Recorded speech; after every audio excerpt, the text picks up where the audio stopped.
Included in the restoration of Minnesota's Capitol building is the transformation of committee hearing rooms. These meeting rooms, where lawmakers have for years debated legislation and hammered out agreements, have been stripped of all furnishings and reduced to a simple shell of what they once were.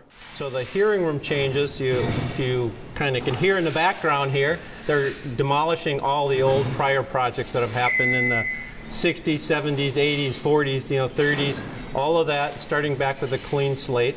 We're getting back to the original historic materials that are left. We're finding those as we go along, and then restoring those rooms to the current functions. So we're trying to balance the historic fabric of the building and the current modern functions. Typically before, you just came right into the room off the corridors.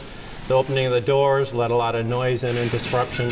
We now have vestibules where you come into that space that help act as a sound lock. You can come in, you can make sure you can visually see that you're in the right room. We are doing an induction loop around the room for better hearing for you guys, as well as handicapped and variety of hearing issues. We are providing more handicapped seating in the room in better locations. And then we're also doing all new tables for the members at the desk. So we're also very mindful of committees and how they need to be in hearing rooms.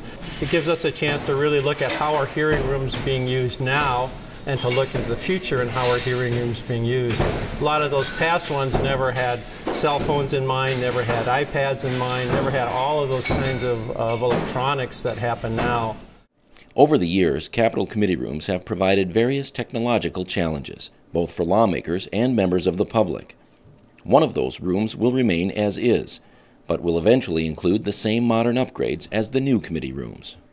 And G15 is a room that represents a classic example of what we're running into for challenges out here in this project, because it's a beautiful room, wonderful historic finishes, and it leaves us very limited options for being able to add any acoustic treatments or being able to add in any new equipment. A lot of the existing technology in committee and hearing rooms is 15, 25 years old. So as part of the project, we're modernizing all of this technology, upgrading it to new digital systems where the old analog systems have been in place.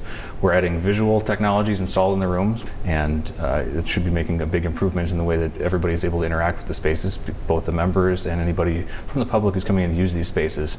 They should be able to interact with this technology fairly seamlessly, be able to go about the business, and have the technology enhance that everyday business rather than being an impediment to it.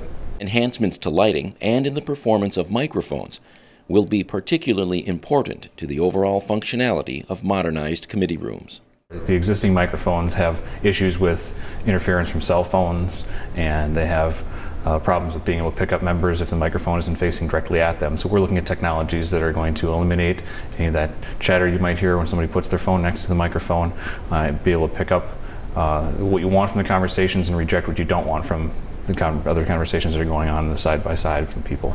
The lighting in the hearing rooms has been a challenge. We want to make sure that we're installing lighting that's going to be compatible with any of the broadcast cameras in the spaces, as well as something that's going to be compatible with members doing their business on the tables. So we're going to be looking to try and even out the lighting throughout the space. Right now it's fairly uneven. You get hot spots, you get cold spots. So as part of that, we're going to be looking at bringing in lights that'll have the right color temperature for broadcast, but also be something that's appealing and much more even for members to work under.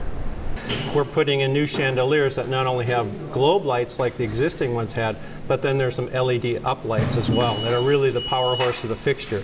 So those provide a general light illumination throughout the room, but yet the fixture itself looks very much historic. And those are the kind of, you want to call them tricks or whatever you might call them, but those are the ways you integrate that function with the historical look.